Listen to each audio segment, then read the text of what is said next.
Bismillahirrahmanirrahim. Untuk materi yang pertama yaitu perkembangan pendidikan Islam di Spanyol atau Andalusia. Ada 3 tokoh yang sangat bisa menaklukkan Spanyol. Yang pertama ada Musa bin Nasair, yang kedua ada Qorif bin Malik, yang ketiga ada Qorif bin Ziyad. Qorif bin Ziyad ini lebih terkenal karena mereka memiliki pasukan yang sangat besar dan hasilnya itu bisa lebih jelas gitu.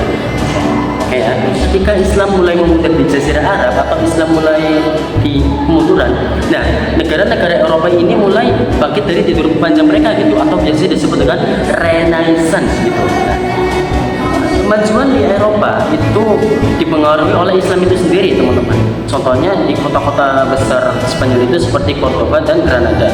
Adapun perkembangan Islam di pendidikan Islam itu yang pertama ada di pendidikan, terutama di fakultas, universitas dan perpustakaan. Adapun yang di bidang ilmu pengetahuan seperti sains, filsafat, kedokteran, sejarah dan fikih. Baik teman-teman semuanya, di sini saya akan menjelaskan tentang penyebab kemunduran Islam di Spanyol atau Andalusia. Ada 2 faktor. Yang pertama itu ada faktor internal.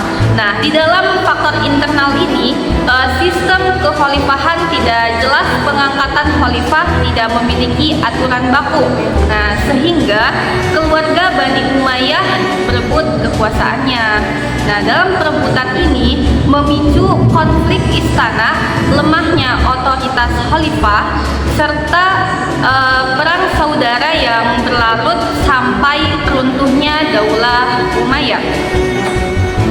Nah, munculnya kerajaan-kerajaan kecil atau yang disebut dengan Muluk al-Tawaif. Nah, setelah jabatan khalifah dihapus tahun 1301 Masehi, nah Andalusia ini terpecah menjadi banyak negara kecil. Ya, meskipun budaya dan ilmu pengetahuannya itu masih berkembang. Nah, tetapi perpecahan politik membuat umat Islam rapuh menghadapi musuh dari luar. Nah, yang ketiga itu ada fanatisme kesukuan atau yang disebut dengan Arab Berbeslavia. Nah, di dalam ini konflik antara suku-suku pendatang dan penduduk lokal semakin kuat. Terus tidak ada persatuan kebangsaan sehingga negara Islam mudah terpecah menjadi kelompok-kelompok yang saling bertentangan. Terus ada lagi kesulitan ekonomi pemerintah. Nah, kesulitan ekonomi pemerintah ini fokus pada pembangunan kota dan ilmu pengetahuan, tetapi kurang memperhatikan ekonomi. Krisis ekonomi melemahkan stabilitas politik dan kekuasaan militer. Yang kedua itu ada faktor eksternal kemunduran Islam di Spanyol atau Andalusia. Nah, yang pertama itu ada letak Spanyol yang terpencil. Andalusia berada jauh dari pusat dunia Islam sehingga sulit menerima bantuan. Nah, satu-satunya dukungan datang dari Afrika Utara membuat umat Islam di Spanyol berjuang hampir sendirian menghadapi kebangkitan Kristen.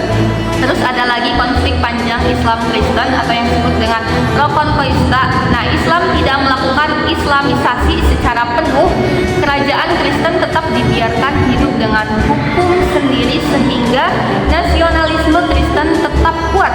Nah, saat dunia Islam terpecah, kerajaan-kerajaan Kristen seperti Castile, Leon, Aragon, dan Galicia bersatu dan mulai merebut daerah-daerah penting, yaitu Toledo tahun 1805, Huesa, Zaragoza, Tortosa, terus ada Lerida.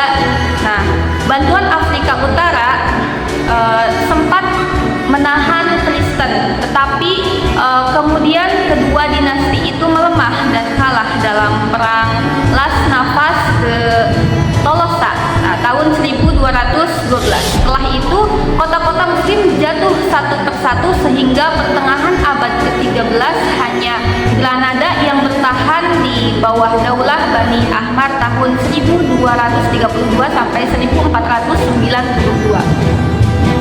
Teman-teman, materi ketiga yaitu tentang pengaruh pendidikan Islam di Andalusia terhadap peradaban Eropa dan dunia Islam.